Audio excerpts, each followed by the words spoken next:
Hola y bienvenidos otra vez. Mi nombre es Jacob Slusser. Yo soy el coordinador para Panamá de la Iniciativa de Liderazgo y Capacitación Ambiental, como ELTI por sus siglas en inglés.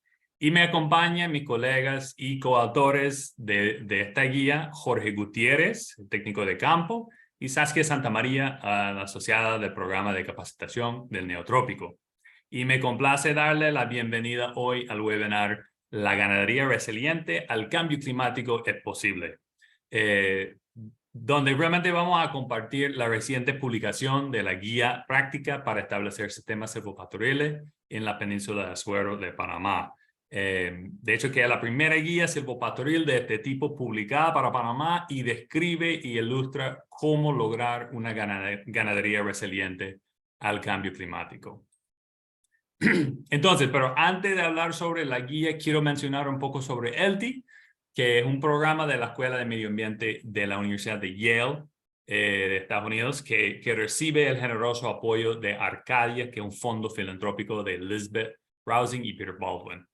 Y ELTI está básicamente enfocado en capacitar y apoyar a personas de todos los sectores para que restauren y conserven los bosques tropicales, utilizando estrategias que apoyan la biodiversidad y los medios de subsistencia, y especialmente prácticas regenerativas como los sistemas silvopastoriles y agroforestales.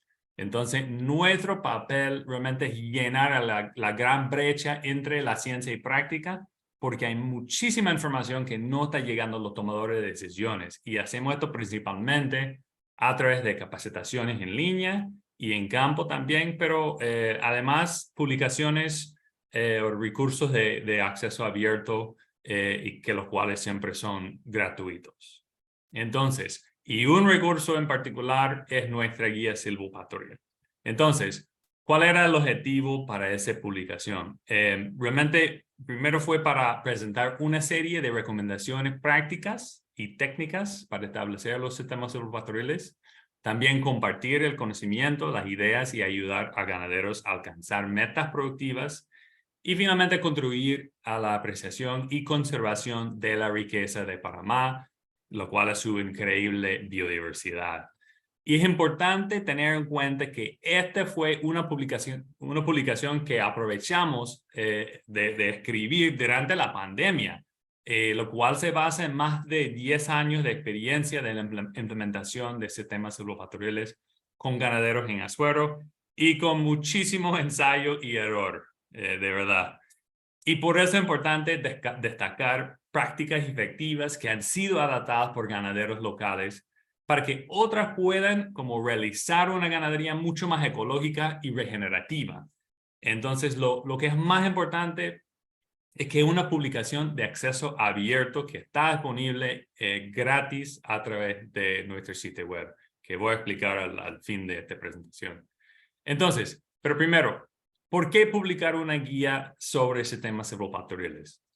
Bueno, no solo en Panamá, sino en toda América Latina estamos viendo las consecuencias de la ganadería convencional y la ganadería extensiva.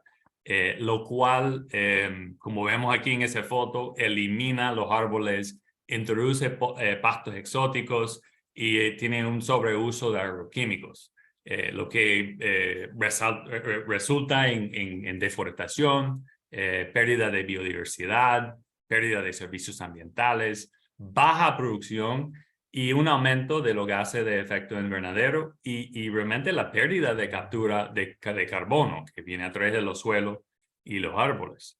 Y de hecho, el sector ganadero es responsable de casi 15% de todas las emisiones de los gases de efecto invernadero en todo el mundo, que es un porcentaje altísimo para un solo sector.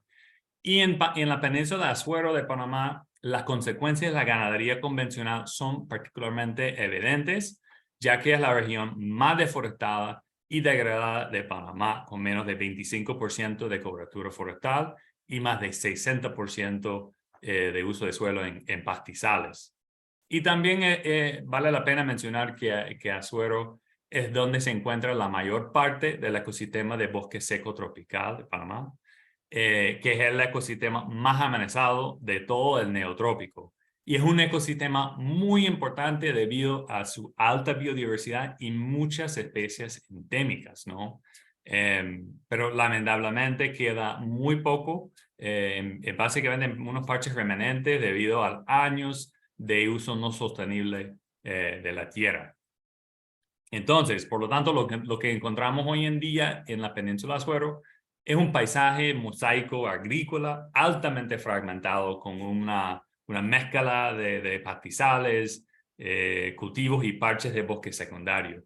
Y agravando la situación en la estación seca, que es muy prolongada hoy en día, y también las precipitaciones irregulares que pasan durante el invierno, eh, lo que en total hace que el paisaje sea mucho más vulnerable ahora con el cambio climático. Y las noticias han destacado como por tantos años de esa ganadería convencional en Azuero han resultado en la degradación de servicios ambientales, baja producción y en consecuencia una amenaza contra la economía rural y los medios de vida locales. Y de hecho, estamos viendo las consecuencias del cambio climático, como por ejemplo más inundaciones, sequías, incendios forestales, hasta malas cosechas, entre otras cosas. Es un gran riesgo para el sector ganadero como los sistemas convencionales son básicamente monocultivos y son poco resilientes y crean las condiciones para el aumento de plagas y enfermedades que afectan la producción, entre otros como consecuencias ambientales que hemos mencionado. Y por eso es necesario encontrar una solución que ayude al sector ganadero y las comunidades rurales a adaptarse al cambio climático. Porque hemos visto que con la pandemia y ahora con los conflictos mundiales, cómo ha interrumpido como las cadenas de suministro globales, en donde la vulnerabilidad de la ganadería convencional vuelve mucho más evidente porque ese sistema depende de muchos insumos externos, los cuales en este momento tienen precios que andan por las nubes, ¿verdad? Entonces, por eso, como destaca ese reciente artículo, el dilema de los ganaderos panameños: persistir, cambiar o desaparecer. Entonces, aunque la ganadería convencional tiene muchas consecuencias negativas que acabo de mencionar, es verdad que la ganadería es un legado colonial en Azuero y también de todo Panamá y toda América Latina. Y de hecho la ganadería está profundamente arraigada a los paisajes, como vemos acá, y también la economía, los medios de vida y especialmente la cultura folclórica en Azuero, que es un orgullo muy grande para la región. Y por eso las estrategias deberían complementar y apoyar los medios de vida tradicionales como la ganadería, en vez de tratar de reemplazarlos con otras prácticas o otras estrategias. Bien, entonces, la buena noticia que ustedes ya, me imagino, saben muy bien, es que tenemos soluciones como los sistemas silvopastoriles, que realmente es como un enfoque de ganadería regenerativa que integra árboles y arbustos multipropósitos dentro de los potroleros ganaderos para aprovechar la biodiversidad y los procesos ecológicos, básicamente para lograr una producción mucho más resiliente y mucho más amigable con el medio ambiente. Entonces, como es un sistema agroforestal, los sistemas silvopastoriles pueden utilizar como una diversidad de especies de árboles y arbustos y estas palmeras en diferentes arreglos verticales y horizontales que varían muchísimo según el tipo de ecosistema, los objetivos del dueño, también el manejo. O sea, es decir que es como un caja de herramientas, no es como una receta fija, ¿no? Ese es el punto de los sistemas silvopastoriles. Y también son un enfoque muy exitoso para lograr una ganadería sostenible porque los silvopastoriles pueden conservar como la biodiversidad y mejorar los medios de vida de la ganadería tradicional, mientras produciendo otros productos muy diversos, además de la carne y leche, por ejemplo, como madera, comida, medicina, etcétera, ¿no? Entonces, da muchos beneficios. Y por eso queremos acelerar como la implementación de los sistemas silvopastoriles en Azuero como un objetivo no solo para aumentar la producción y renovar el sector ganadero y las economías rurales, sino también para restaurar la biodiversidad y los servicios ambientales, los cuales que nosotros necesitamos como humanos para sobrevivir, ¿verdad? Y también tener otra herramienta para enfrentar el cambio climático con sistemas mucho más resilientes que ofrece soluciones ambientales realmente en vez de causar consecuencias negativas, lo que está causando los sistemas convencionales hoy en día. Entonces, para divulgar estas alternativas, por ejemplo, los silvopastoriles, en Azuero facilitamos cursos de campo a través de nuestro sitio permanente de capacitación, los cuales están ubicados en el distrito de Pedací. Entonces, los sitios son como una red de áreas de investigación y fincas silvopastoriles modelo, donde hemos integrado no solamente la investigación científica, pero también las experiencias aplicadas de los productores locales. Entonces, de esa manera, los participantes de nuestros cursos pueden aprender sobre la importancia de la ciencia y las prácticas locales para la toma de decisiones positivas, ¿no? Entonces, de hecho, los propietarios de la finca modelos son exalumnos de nuestro programa y han ofrecido sus propiedades como escuelas de finca en donde ellos son los cofacilitadores de los cursos, en donde están como fomentando el aprendizaje de ganadero, productor, mientras ellos están explicando toda la transformación de su finca convencional a una finca silvopastoril. Y especialmente los beneficios, pero aún más importante, los desafíos y cómo superaron esos desafíos para lograr esos cambios en la finca. Y durante la última década hemos facilitado numerosos proyectos silvopastoriles con ganaderos locales, implementando de hecho más de 800 hectáreas de sistemas silvopastoriles en todo Azuero. Entonces, además, a través del monitoreo de estos sistemas silvopastoriles, porque sabemos que es importantísimo hacer los sistemas, pero más importante realizar el monitoreo, que después de 10 años, hemos encontrado no solamente como las estrategias como más efectivas con la gente local, pero también hemos cuantificado los beneficios productivos que no solamente que hacen que las fincas sean mucho más rentables y productivas, sino que restauren, como estas prácticas restauren muchos de los servicios ambientales y la biodiversidad que hemos perdido. Y es por ello que durante la última década hemos capacitado más de 3,000 personas y ayudado a establecer 4 redes de fincas modelos silvopastoriles en Azuero, dentro de 4 cuencas priorizadas. Y por eso esa guía destaca los esfuerzos y experiencias de nuestros exalumnos para transformar sus fincas convencionales a fincas silvopastoriles. Entonces, para transmitir nuestra experiencia trabajando con productores en Azuero, publicamos esa guía, como he mencionado. Y en términos de contenido, la guía tiene 5 capítulos, como pueden ver acá, que básicamente reflejan los 5 componentes que necesitamos para establecer un sistema silvopastoril. Entonces, primero, la protección de fuente de agua, el acueducto ganadero, el banco de foraje, las mangas pequeñas intensivas y los árboles en potreros. Además, cada capítulo tiene 5 secciones, ¿no? Entonces, por ejemplo, cómo preparar el sitio, cómo establecer el sistema, cómo monitorearlo y manejarlo y, por supuesto, los materiales necesarios y los costos, ¿no? Y además la guía tiene ejemplos ilustrados de todos los componentes del sistema con todas las medidas, ¿no? Y fotos de las fincas que han implementado los sistemas. O sea, eso no es truco, eso viene en base de la experiencia local en fincas actuales en Azuero.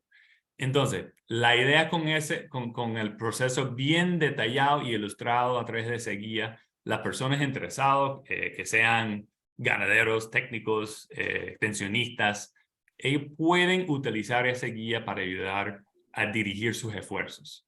Entonces, ahora les dejo con mis colegas Jorge y Saskia para darles como un pantallazo de los capítulos de la guía. Adelante. Ok, buenos días, Jorge Gutiérrez. Con lo que hablamos de franjas amortiguadoras en fuentes de agua, quiere decir todo cuerpo de agua que tengamos presente en la finca. Entonces, estos cuerpos de agua comúnmente en las áreas que vamos siempre están o bien degradadas o están escasas, pues por ende trabajamos con un enfoque de son establecer cercas fijas para lo que son la protección de las fuentes de agua.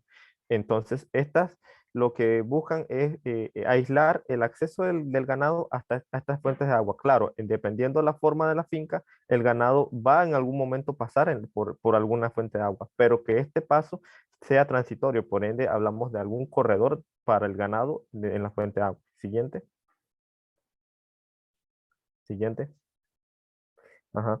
Entonces, como vemos ver, ahí en la finca se puede ver que el ganado muchas veces pasa y al estar pasando en las fuentes de agua, está orinando y está excretando y por ende la calidad del agua se va deteriorando. Entonces, en otras fincas también se puede observar que lo que es árboles para estas zonas es totalmente erradicado. Se tala para que haya más agua y lo que pasa es que termina siendo el efecto contrario, por ende tenemos una pérdida de lo que es el agua y es importante tener para todas las actividades que vayamos a hacer en la finca. Entonces, un enfoque con las cercas es que esta nos permite aislar el ganado y por ende podemos hacer un mejor manejo en la finca y podemos observar que cuando hay presencia de árboles podemos contar con mayor cantidad de humedad en la zona. Siguiente.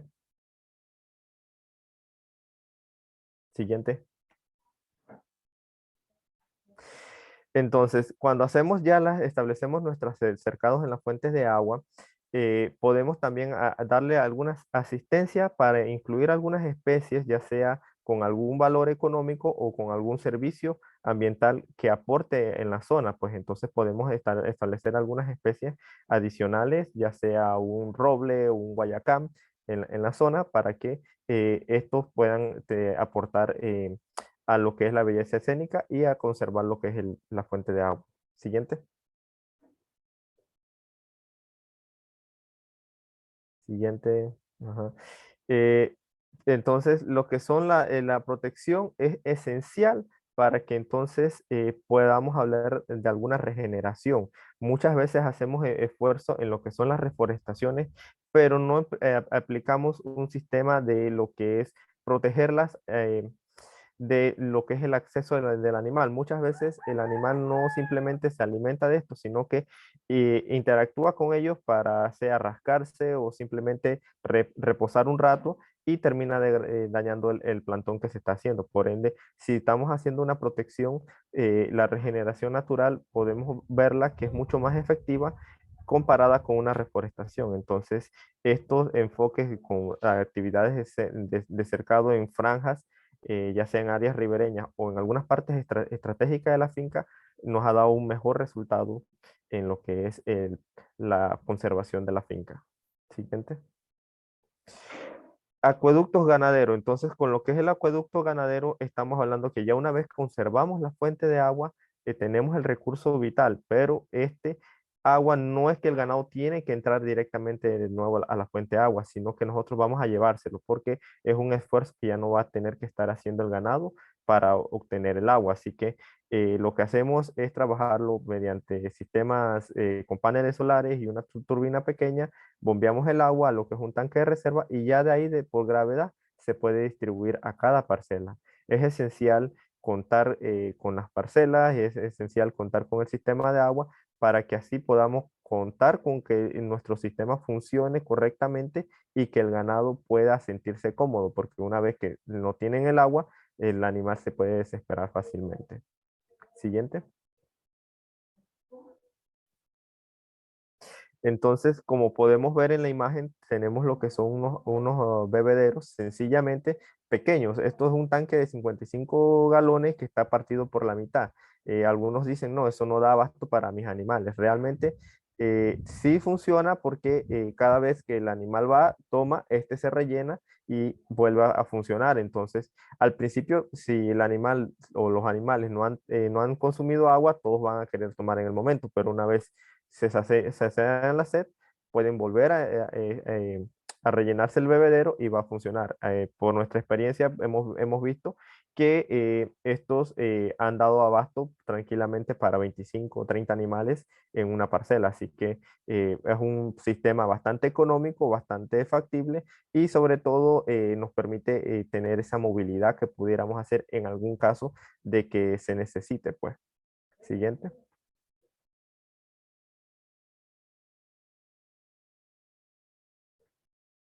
Siguiente. Ajá. Lo que estamos viendo aquí en la imagen superior, tenemos lo que es el sistema que parte desde un punto y como vemos es en la área ya reforestada, entonces se bombean los tanques y esos tanques abastecen a los diferentes bebederos.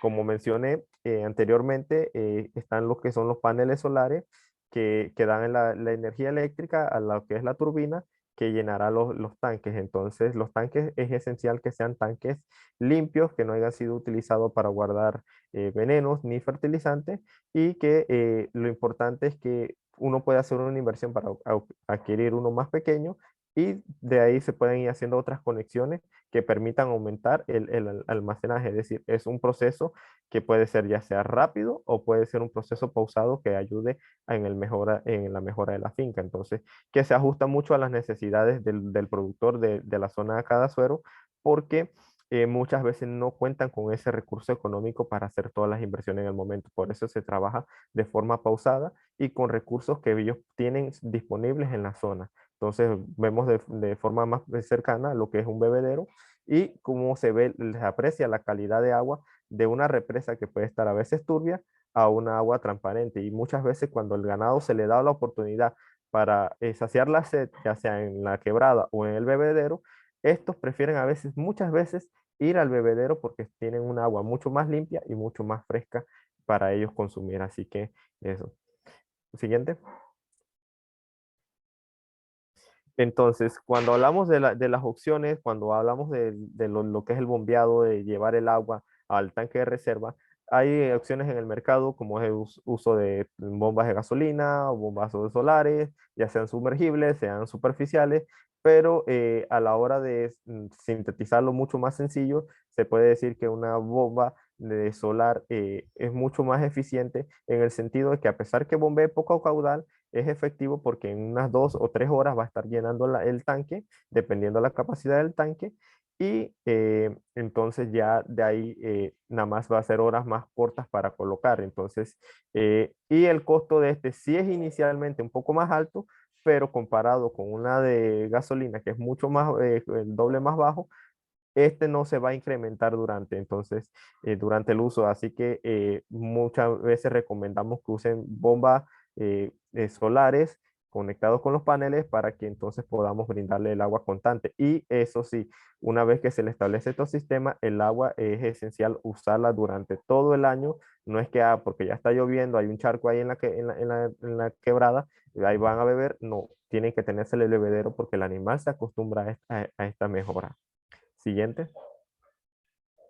Entonces, bancos de forrajes. Muchas veces en estas zonas se encuentran que establecen áreas de 1 hectárea, hectárea y media para hacer bancos de forraje y solamente utilizan la caña. Entonces, lo que se les recomienda es que hagan áreas pequeñas pero intensivas, es decir, integren diferentes tipos de forrajes, ya sean leguminosos, sean proteicos, para que estos a la hora de picar y preparar lo que es el silo se puedan utilizar. Entonces, eh, hay algunas especies que se pueden utilizar son como el balo, moringa, y entonces esta se protege con alguna cerca fija, ya sea de alambre o cerca eléctrica. Pues entonces, mucha ventaja y es un área más pequeña porque es esencial que cuando se hablaba de banco de forraje, hay que ser constante con lo que es el aprovechamiento. Estamos hablando de 1 mes y medio, 2 meses con el corte. Entonces, se mantiene el corte y así vamos a estar generando un alimento en una pequeña área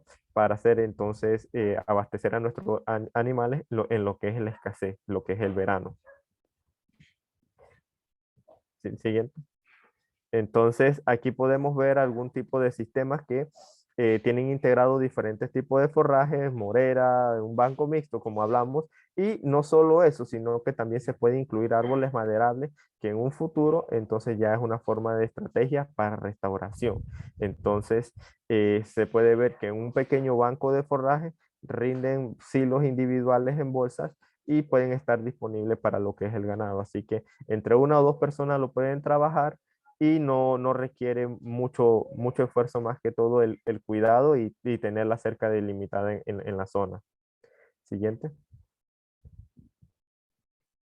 Entonces, los bancos de forraje pueden ser establecidos ya sea de proteico o energético. Lo importante que recomendamos que siempre sea mezclados, pues que tengan diferentes tipos de forraje para la hora de la corta, del aprovechamiento, se pueda utilizar. Entonces, algo importante es que los bancos de forraje no solo tienen que ser ensilados, también se pueden dar de forma fresca para el consumo del animal. Siguiente. Entonces, los bancos de forrajes esencialmente tienen que estar incluidos en la finca donde se va a hacer la mejora, porque ahí ya vamos a tener que se le puede dar fresco directamente al ganado y no tenemos que incurrir en un costo de estarlo trasladando de una zona a otra. Entonces, a la hora de picar, podemos llevar la máquina allá mismo y hacerle el trabajo, o simplemente se retira la cantidad que se va a aprovechar y se hace el silo. Pues entonces es una buena acción para lo que es el contar con el alimento, porque sabemos que si vamos al mercado podemos conseguir un alimento más rápido, pero mucho más costoso. Entonces a lo que incrementa el producto final. Así que es una buena opción a tener un banco de forraje. Siguiente.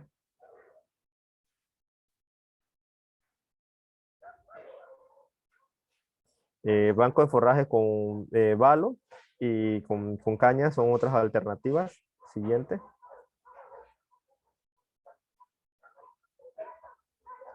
Siguiente.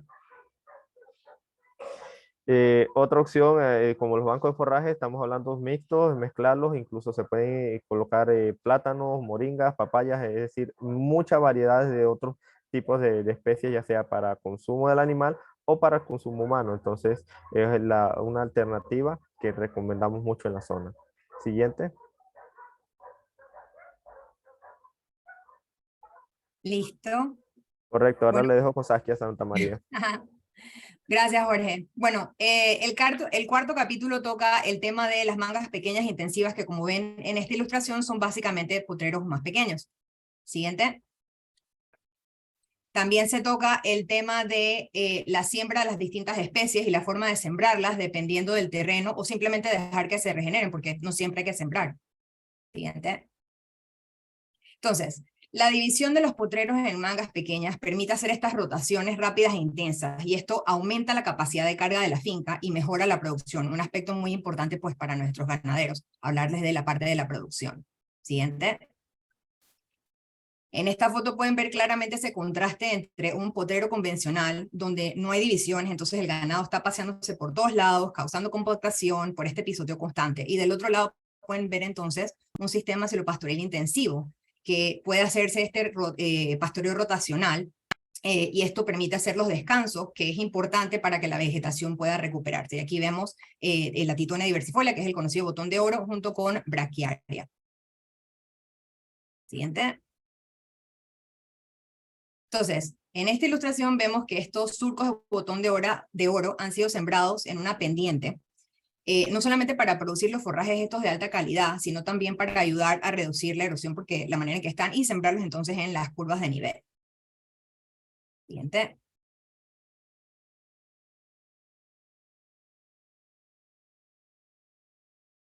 No se cambia. Ahora sí. Entonces, aquí vemos el botón de oro que está mezclado con Masai. Recuerden que algo que también había mencionado Jorge, se adelantó. ¿Es la anterior? Estaba diciéndoles que aquí pueden ver el botón de oro mezclado con Masai. Una de las cosas que, recordando lo que había mencionado Jorge, la mezcla de las especies en estos bancos de forraje ayuda a facilitar diversos procesos ecológicos. Entonces, es importante también producir una gran cantidad de pastos y forrajes para facilitar la cosecha eficiente y evitar que haya ese sobrepastoreo. Aquí está el botón de oro con Masai, como les dije.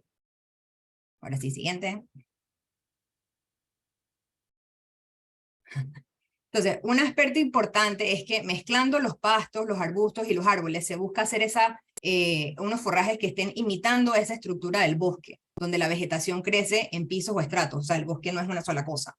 Aquí vemos en este ejemplo un primer piso que tiene braquiaria, pero también tiene pega-pega y miau de llueve. Estas especies usualmente se consideran, la gente le dice malezas, pero en realidad son buenesas, porque son especies leguminosas que dan beneficios porque crecen rápido, mejoran la calidad del suelo, los protegen y además producen forrajes altos en proteína. Luego vemos un segundo piso con guásimo, guayabo, palopito, balo, y un tercer piso con estos maderables de cedro amargo, corotú, guachapalí, laurel, macano, palma corozo, palma real.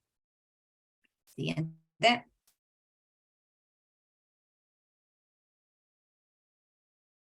Entonces, en términos del quinto y último capítulo, este se trata sobre los árboles en los potreros.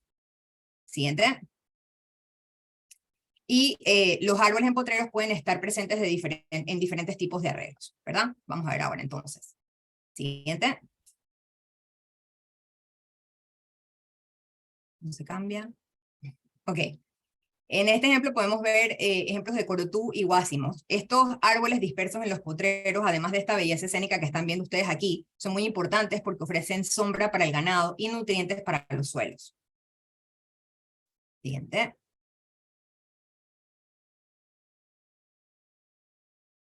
Aquí estamos viendo diferentes ejemplos de especies que pueden encontrarse, no siempre hay que sembrar, a veces simplemente se puede dejar los árboles que ya están, sobre todo estas especies grandes que pues están allí por el mismo ganado, que a veces es el que ha regado la semilla. Vemos aquí ejemplos como guachapalí, corotú, la palma real, la palma corozo.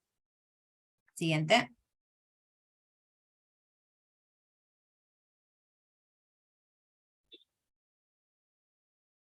Ok, entonces, otra manera de tener árboles en los potreros es en las conocidas cercas vivas, que sorprendentemente en Panamá nosotros estamos acostumbrados a verlas, pero no son tan populares en otros lugares. Entonces, las cercas vivas con múltiples estratos o niveles y esta variedad de especies ofrecen más beneficios ecológicos y económicos. Aquí estamos viendo esta estratificación múltiple donde vemos jobo, vemos palma corozo, vemos ciruelo, balo, coquillo, y la gente puede jugar con la variedad que tiene porque una cosa que mencionó Jacobo es que es importante que vean todo esto como una especie de caja de herramientas donde la gente hace lo que mejor le conviene dependiendo de su finca y su terreno.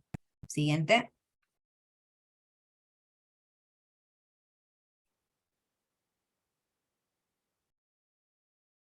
Aquí una cosa que pasa mucho es que la gente piensa que el ganado nomás quiere comer pasto, y no, ellos también están adaptados para comer otros materiales. Por ejemplo, aquí vemos a este ejemplar disfrutando de su balo, entonces es muy importante esa parte, ¿no? De saber que el ganado le encanta comer otras cosas, no es nada más, así como a nosotros no nos gusta nada más comer arroz pelado, a ellos tampoco les gusta nada más comer arroz pelado. Siguiente. Ok, entonces, en términos de corredores o callejones, esto nos da una especie de espacio protegido para plantar los árboles.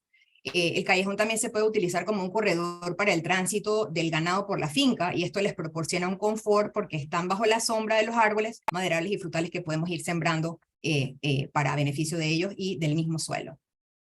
Siguiente.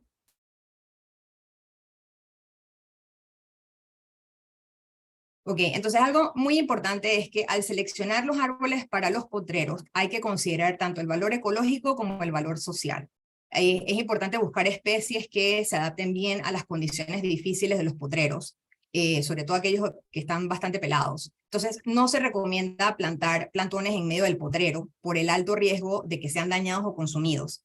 Y también crear estructuras para proteger estos arbolitos es costoso y no necesariamente garantiza su supervivencia. Entonces, algo que pueden encontrar en el libro son especies sugeridas según el tipo de arreglo que ustedes quieran hacer y qué especies son más fáciles para regeneración natural, cuáles se prestan más para cercas vivas, cuáles son más adecuadas para callejones, cuáles funcionarían mejor en parcelas.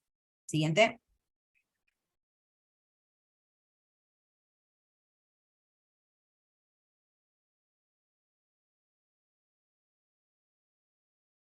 ¿Aló?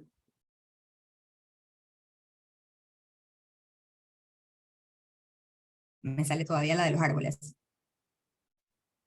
Ok, entonces, algo que también mencionamos es que todos los capítulos tienen secciones con, además de los materiales y costos, tienen la parte donde están las indicaciones para preparar el sitio, para el establecimiento, para el monitoreo, para el manejo, pero sobre todo, o sea, que sepan que los costos están calculados, porque eso es un componente muy importante. ¿Por qué? Porque para poder implementar estos cambios en la finca, esto hay que empezarlo siempre con un plan de manejo, porque los esfuerzos deben enfocarse, después de que la persona hace un plan y una evaluación de su finca, enfocarse en los aspectos que necesitan mejorar, o sea, los que más necesitan esa mejora pronto. También, pues, considerando luego cuando puedan ver los detalles de los costos, esto es una inversión de recursos y materiales. O sea, esto, transformar la finca, pues obviamente no es una cosa fácil ni por arte de magia ni súper barata, pero se puede hacer. Es posible transformar la finca de un sistema convencional a una finca con un sistema silvopastoril, pero es importante tomar en cuenta, ir poco a poco y que sea un proceso de forma gradual. Siguiente. Bueno, muchísimas gracias, Saskia. Disculpa con la pausa entre diapositivas. Pero bueno, así que bueno, muchas gracias a Jorge y Saskia por dar ese pantallazo sobre los diferentes capítulos de la guía y muchísimas gracias por su colaboración en escribirlo. Eso sí fue una obra muy grande que duró varios años durante la pandemia para escribir.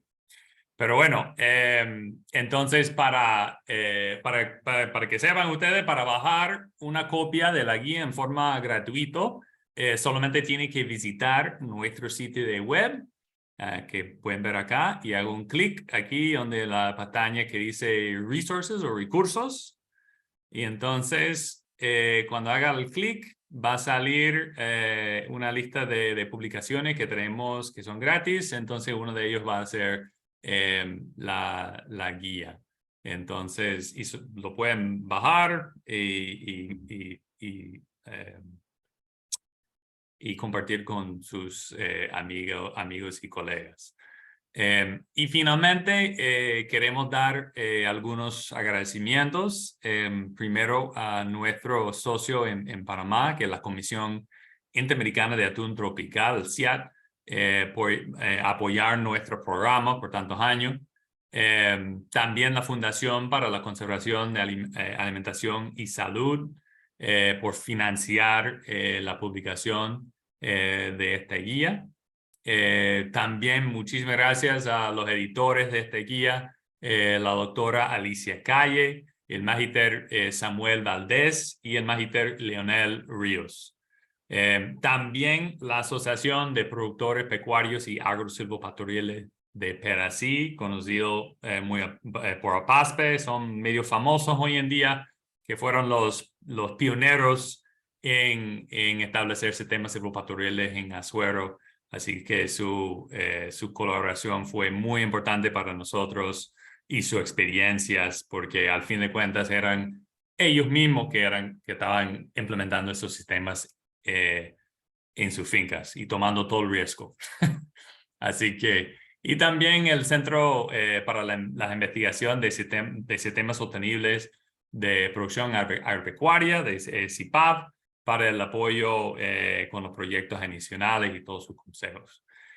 Y finalmente, y no por último, o menos importante, el Cuerpo de Paz de los Estados Unidos, para brindar voluntarios para apoyar en la implementación y monitoreo de varios de los proyectos silvopastoriles que hemos tenido en Azuero. Y finalmente a ustedes, muchas gracias por su atención y claro, estamos aquí, tenemos tiempo, estamos a la orden para responder a sus preguntas. Y a ver cuáles son las preguntas. A ver. Es que no sé Pueden usar la función de preguntas del Q&A para encontrarlas más fácil, porque vi que algunas personas habían escrito en el chat, pero como se han ido corriendo los mensajes, sí.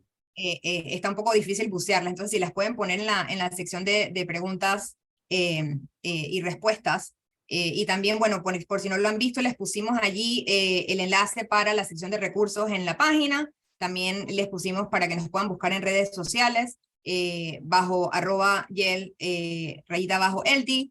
Y también habían preguntado varias personas si esto había sido grabado. Sí, lo estamos grabando y lo vamos a publicar. Y aquí también entonces está el enlace para nuestro canal en YouTube. Ujú. A ver, creo que Oscar está preguntando sobre el uso de cercas eléctricas. Sí, o sea, eso depende con el productor. Me imagino que ustedes saben que las cercas eléctricas son mucho más baratas, mucho más eficientes, porque establecer una cerca fija con poste, 4 alambres cuatro cuerdas de alambre, púa, y luego los estacas de estaca viva, eso sí cuesta como 3-4 veces más que una cerca eléctrica. Pero a veces por el gusto del productor. Entonces, si quieren utilizar las cercas vivas tradicionales, es posible. Y sabemos que las cercas las cercas vivas tienen muchas ventajas ecológicas también, en términos de ser corredores biológicos, de captura de carbono, de ofrecer forajes y frutas, etcétera. Pero sí, la gente sí siempre están tomando en cuenta las ventajas y desventajas de utilizar diferentes cercas. A ver, en zonas desprovistas, degradadas, pues. Sí, exacto, que no tienen árboles. ¿Algún tipo de vegetación? ¿Cuál es el procedimiento? Sí, de vegetar. Bueno, si son áreas súper degradadas que ya no tienen vegetación, con suelos súper compactados, erosionados, en general la sugerencia es utilizar árboles leguminosos, o sea, que fijan nitrógeno, porque estos son los árboles o árboles y arbustos, además, que son que realmente se pueden, o sea, fijar su propio nitrógeno, son mucho más adaptados a estas condiciones, crecen rápido, ¿no? Entonces, hablando de especies que fijan nitrógeno, o sea, especies pioneras que se pueden crecer en zonas que faltan nutrientes o no tienen bastante suelo. Y luego, después de recuperar esa zona, sí, claro, se puede utilizar diferentes especies que dan beneficio al ganado, pero siempre empezando con las especies que crecen lo más rápido y son más adaptados a estos tipos de zonas. A ver.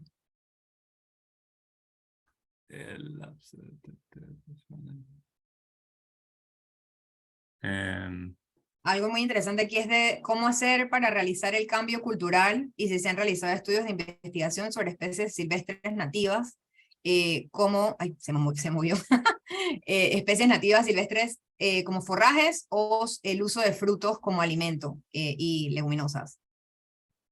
Esa es una buena pregunta para Jorge. Eh, ¿Lo viste, Jorge? Bueno, para lo que es el cambio cultural, más que todo tratamos de trabajar en sí constantemente con ellos, con las visitas constantes. Encima de eso, se les explica mucho sobre las ventajas y la importancia de los cambios. Sin embargo, también se le da la opción de que estos lo vayan haciendo de forma estacionaria, pues una por costos y otras por oportunidades. Entonces, se les motiva a que vayan haciendo 1 o 2 parcelas para que entonces vayan haciendo el cambio y puedan observar si les va dando algún beneficio. Yo conozco la respuesta, pero con el pasar del tiempo ellos van sacando sus propias conclusiones y por ende van animándose a hacer las actividades. Entonces, algo que sí es importante es estar constantemente con ellos, porque muchas veces cuando se le dice haga el cambio, pero como el técnico no está, ellos, aunque sea algo sencillo, ellos le da miedo que se le vaya a dañar o diga, bueno, yo no sé, y si lo estropeo pues va a quedar todo hecho perdido, entonces mejor espero a que venga, entonces no queda. Entonces hay muchas veces que hay que estar presente ahí, aunque sea para algo sencillo, pero decirle, dele, no hay miedo, pasa, y si no, me hago responsable. Entonces, para que ellos tengan plus para que sigan avanzando en el cambio, pues. Pero sí, la ventaja es esto de irlo trabajando constantemente con ellos. Jake lo mencionó, tenemos más de 10 años estar trabajando con lo que es las visitas en sitio, pues. Más que todo mi función es estar constantemente todos los meses dándole las visitas y el seguimiento, pero es algo que ellos valoran demasiado porque cada vez que uno les menciona dice, "Ah, bueno, estamos pendientes", y siempre están a la par de ver qué cambios pueden realizar en la finca. Sí, eso es un buen punto que está mencionando Jorge y también ha mencionado Saskia durante la presentación, que como eso es un proceso y lamentablemente la mayoría de proyectos silvopastoriles en este país y en otros países también son de corto plazo, 1, 2, 3 años. Y en nuestra experiencia es en muy poco tiempo, especialmente después de hacer ese cambio, después de aquí en Panamá casi 500 años de práctica de ganadería convencional. Entonces, para hacer ese cambio cultural, ¿no? Eso toma tiempo. Entonces, claro que durante un proyecto va a ser muchos errores y entonces sí es importante que siempre los productores tienen a alguien ahí para apoyarlos, ¿no? Para superar estos retos y dificultades. Porque, mira, nosotros llevamos más de 10 años trabajando con algunos productores en Azuero y todavía están mejorando sus fincas poco a poco. Entonces, realmente es un proceso de largo plazo. Entonces, hay que tomar eso en cuenta mucho cuando estamos pensando en estos tipos de proyectos y cuál es el seguimiento de largo plazo necesario para que sean un éxito. A ver, ya están escribiendo nuevas preguntas. La experiencia en el tema de monitoreo de sistemas silvopastoriles y herramientas. Sí, buena pregunta. Eso realmente depende en lo que quieren monitorear, porque sabemos que con los sistemas silvopastoriles puede enfocarse en la producción, que es lo que quieren los productores mucho, o los temas como más de conservación.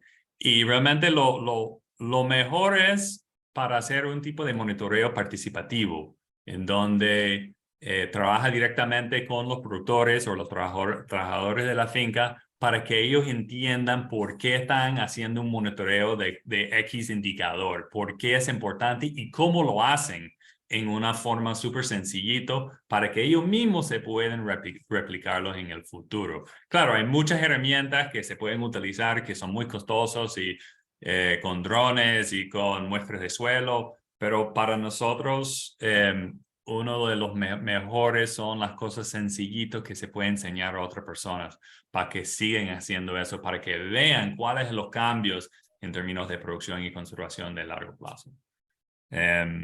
Ok. Saskia, Jorge, ¿has revisado las preguntas? Voy a revisar porque vi Dale, que dale. además de la acá están, hay otras en el chat. Entonces, aquí Sí, yo estoy dice, viendo en la chat, sí. Sí.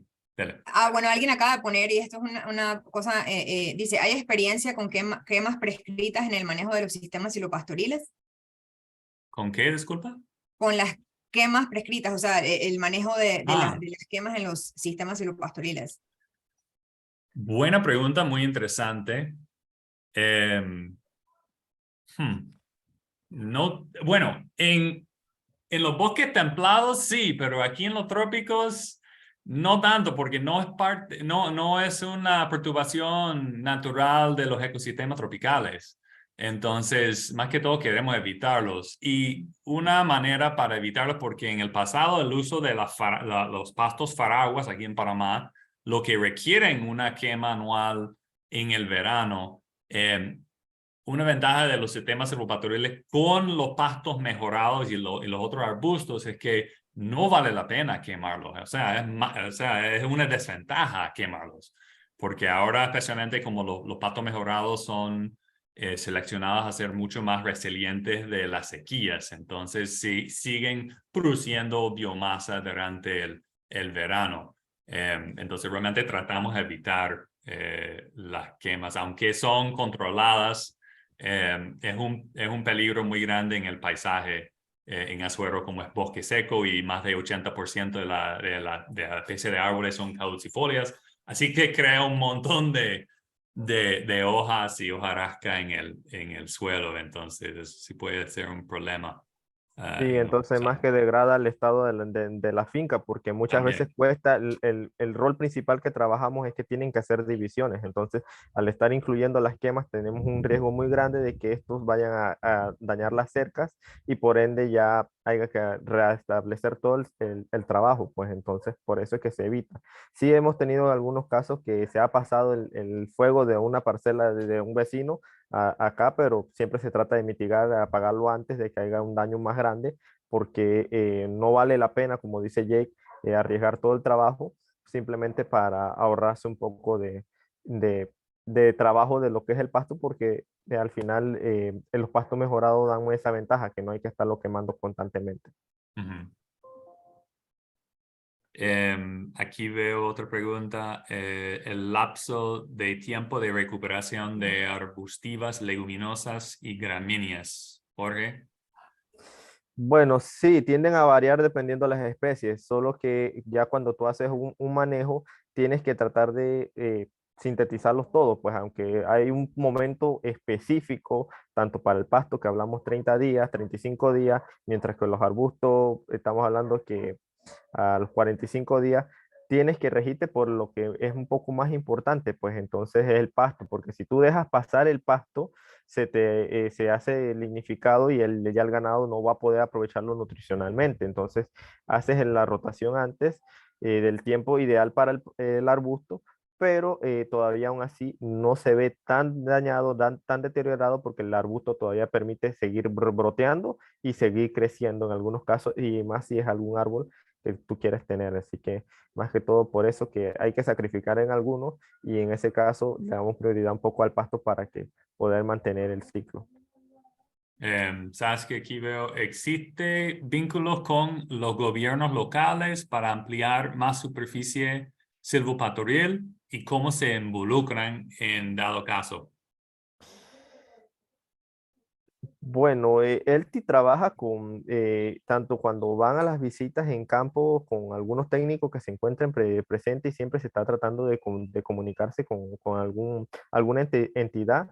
Sin embargo, muchas veces como ellos, estas tomas de decisiones van cambiando constantemente cada 5 años, entonces es un proceso que hay que renovar todos los años y muchas veces el gobierno que entra no presta mucha atención a lo que es, pues entonces el manejo. Por eso que muchas veces el productor se siente contento o feliz de que por lo menos una entidad como Elti les da el seguimiento constantemente, porque en la zona no es que haya malos técnicos, sino es que hay algunos que no pueden dar abasto a todo el trabajo que hay pendiente. Así que por ende nosotros tratamos de mantener ese seguimiento. Sí, y de hecho Am, el proyecto más grande que nosotros hemos ayudado a implementar de ese tema sobre patrulla en el país fue en el Río Santa María. Eso fue con